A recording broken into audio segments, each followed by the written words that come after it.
dalam masa pandemi, kolam renang air dingin ini menjadi satu hal yang dilarang oleh tim gugus COVID.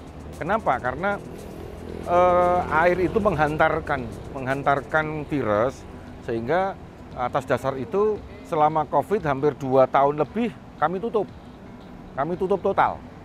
Baru setelah itu sudah mulai masuk di tahun 2022 ketika kondisi COVID sudah mulai mereda, kami pun melakukan upaya-upaya berdasarkan SOP, ada surat dari Kementerian Kesehatan di mana pH-nya pun diukur 7,2. Nah, kita ukur kalau lebih dari 7,2 maka itu boleh, karena secara keamanan virus itu akan mati pada pH-pH tersebut begitu. Kemudian kami juga lakukan standar operasional prosedur, pembatasan jumlah, kemudian juga secara shift 2 jam buka, 1 jam tutup, 2 jam buka, 1 jam tutup, seperti itu. Ini kebetulan juga masuk di dalam pengelolaan di Dinas Pariwisata, meskipun memang gelanggang renang ini fokus utamanya adalah mencetak kader-kader atlet, artinya lebih kepada peningkatan prestasi ya, bukan semata-mata untuk wisata gitu. Tetapi alhamdulillah melalui APBD Provinsi tahun 2022 kita dapat anggaran 6,5 miliar, kita rehab ulang, bahwa karena bangunan ini juga sudah 20 tahun lebih usianya dan sudah kusam, sudah tidak layak, tidak standar, kita tingkatkan standarnya sebagai gelanggang olahraga renang yang tentu memenuhi standar nasional.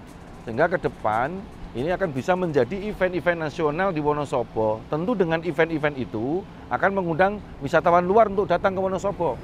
Dan bangunannya pun tidak sekedar bangunan gedung yang tembok keras begitu, tetapi kita akan bikin secara artistiknya.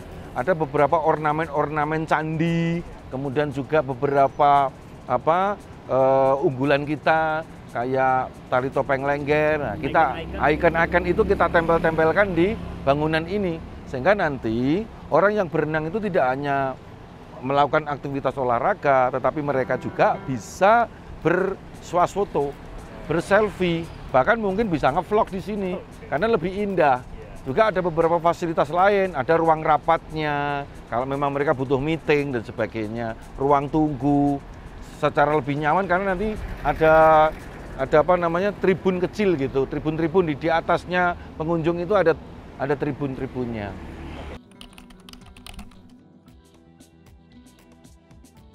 Usulan kita itu sudah 2 tahun lalu, di 2020 sudah usul, tapi di 2022 anggaran itu kan banyak kena refocusing.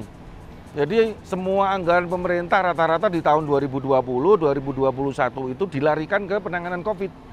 Sehingga pembangunan infrastruktur itu menjadi sekian persen, kecil. Nah sekarang ketika sudah melandai, dana itu ke COVID-nya sudah turun.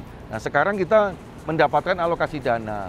Dan ini juga bukan dari APBD kabupaten, kita dari APBD provinsi.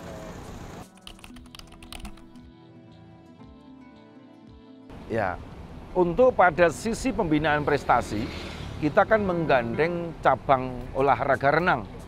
Bahkan di area nanti itu ada satu ruangan yang memang kami peruntukkan sebagai kantornya Persatuan Renang. Sebelumnya belum ada berarti? Sebelumnya belum ada. Jadi mereka berkantor di sini sekaligus untuk pola pembibitan kader-kader atlet renang Wonosobo. Secara wisatawan tentu karena ini masuknya di dinas kami, Dinas Pariwisata. Kami selalu mensupport terutama pada event ya. Karena kalau orang luar kota datang pasti karena event, bukan karena mau berenang. Karena mau berenang tentu di kabupatennya masing-masing pasti ada gelanggang renang.